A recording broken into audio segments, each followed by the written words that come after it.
एक बार स्वामी विवेकानंद जी के आश्रम में एक व्यक्ति आया जो देखने में बहुत दुखी लग रहा था।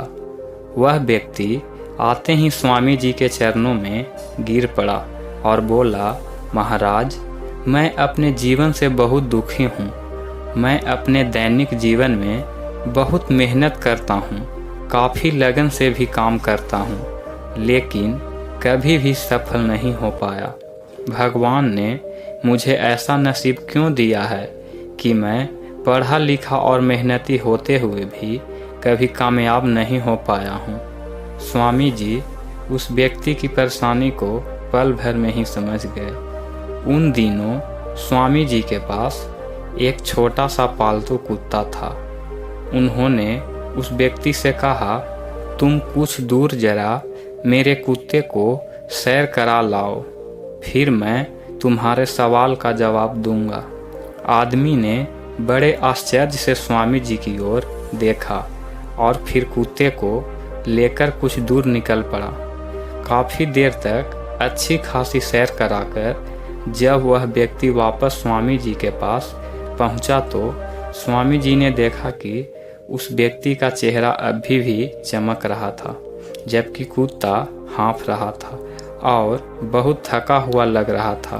स्वामी जी ने व्यक्ति से कहा कि यह कुत्ता इतना ज़्यादा कैसे थक गया, जबकि तुम तो अभी भी साफ सुथरे और बिना थके दिख रहे हो।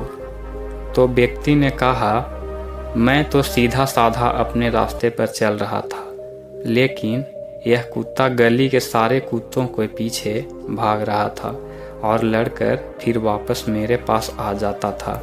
हम दोनों ने एक समान रास्ता तय किया है, लेकिन फिर भी इस कुत्ते ने मेरे से कहीं ज़्यादा दौड़ लगाई है, इसलिए यह थक गया है।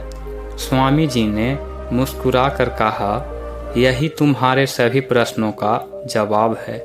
तुम्हारी मंजिल तुम्हारे आसपास ही है, वह ज़्यादा दूर नहीं है, लेकिन तुम मंजिल पर जाने की बजाय दूसरे लोगों के पीछे भागते रहते हो और अपनी मंजिल से दूर होते चले जाते हो।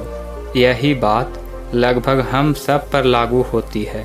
प्रायः अधिकांश लोग हमेशा दूसरों की गलतियों की निंदा चर्चा करने, दूसरों की सफलता से ईर्ष्या द्वेष करने और अपने अल्प ज्ञान को बढ़ाने का प्रयास करने के बजाय अहंकारग्रस्त होकर दूसरों पर रौब झाड़ने में ही रह जाते हैं। अंततः इसी सोच की वजह से हम अपना बहुमूल्य समय और क्षमता दोनों खो बैठते हैं और जीवन एक संघर्ष मात्र बनकर रह जाता है। इसलिए दूसरों से होड़ मत कीजिए और अपनी मंजिल खुद बनाइए।